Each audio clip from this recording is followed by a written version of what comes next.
So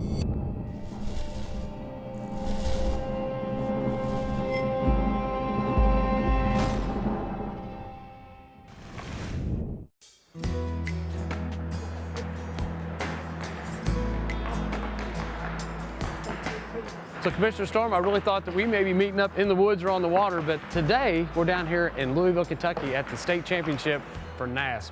This is a really great event for kids that want to learn how to shoot archery. Absolutely, and to have 7,000 kids that show up for an event like this is just fantastic, and we're hopeful that these kids graduate and become hunters and fishermen themselves. It was started in Kentucky. We have grown. This is nearly 20 years for this program. Thousands and thousands of kids participate every single year, and now in nearly 20 years, I'm sure there's been people that have participated that are now teaching, coaching, and hopefully they're spending some time in the field as well. I think this is just the perfect partnership for our agency to bring people to the field. I talked to a number of these kids that have actually been in the field. Some have harvested deer, some have shot turkeys. We heard one kid, he'd actually taken a squirrel before. So this works, and we're just happy to be here. It's a fantastic event. I never knew in a million years, so my first time coming to the state championship or the national championship, which a lot of times also hosted in Kentucky, how many kids this reaches.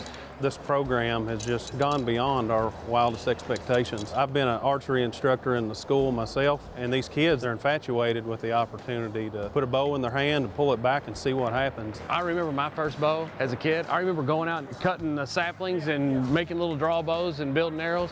For me, it's turned into a lifelong passion, and for a lot of these kids, I suspect it's going to do the exact same thing. This is just a great avenue for people to become acclimated. And we need to encourage these kids to utilize our WMAs. We need to encourage these kids to come to our private property and be great mentors. Absolutely. You know, and this year, there's a little more focus on actual hunting and fishing and participation here at this state event. We have a trade show kind of going on of sorts. We do, and I think we have untapped potential to get into schools, not only with archery equipment, but with hunter education, and that's something we're all passionate about and something that we can all agree on. Our kids are our future. And if we can just give them that outdoor experience, I think we all win. Kids are doing trap shooting in school, they're shooting archery in school, bass fishing is becoming huge.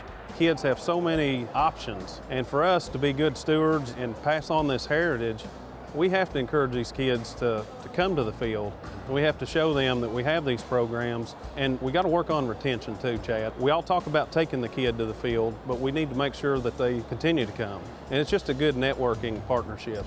It really is great to see the direction that we're moving. If we can just keep these individuals in on a year-to-year basis and keep spreading their passion, it's going to be good. We have a lot of people interested in our programs. They may want to canoe, they may want to hike, but we need to be mindful that a lot of people want to participate and do what we do and what we have a passion for. Well, thank you for catching up with us today, and good luck. Yeah, thank you, sir.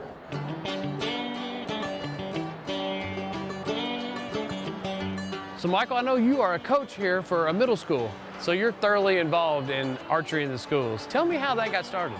Well, I had family members who were involved in NASP in the archery program, and my son was very interested at an early age, maybe a third grader. So when we had the opportunity to start a program at an elementary school in Jessamine County, we did that. And then later on, the middle school needed some help. So for a person who wants to get into coaching, and maybe they got a child that may be interested in archery, and they go, man, I know nothing about archery. Yeah. How do you go about, being a person who really doesn't shoot to being a coach?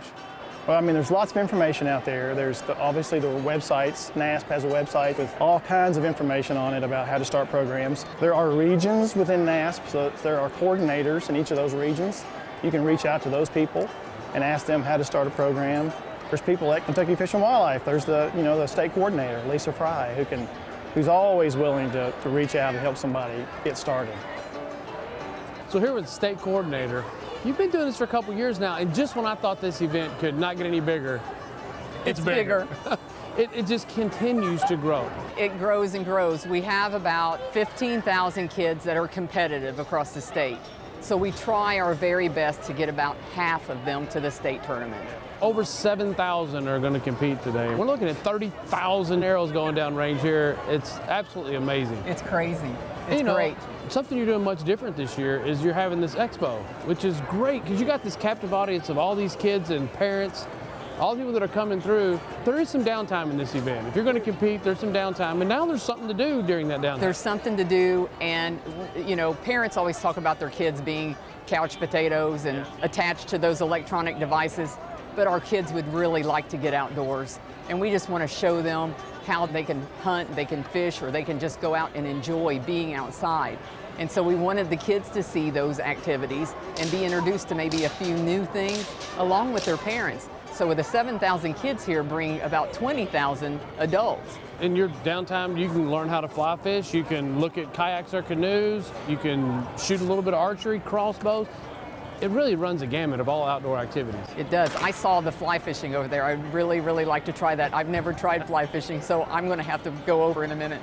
I'll tell you what, this event, like I say, it's a fantastic program. Thank you so much. Thank you.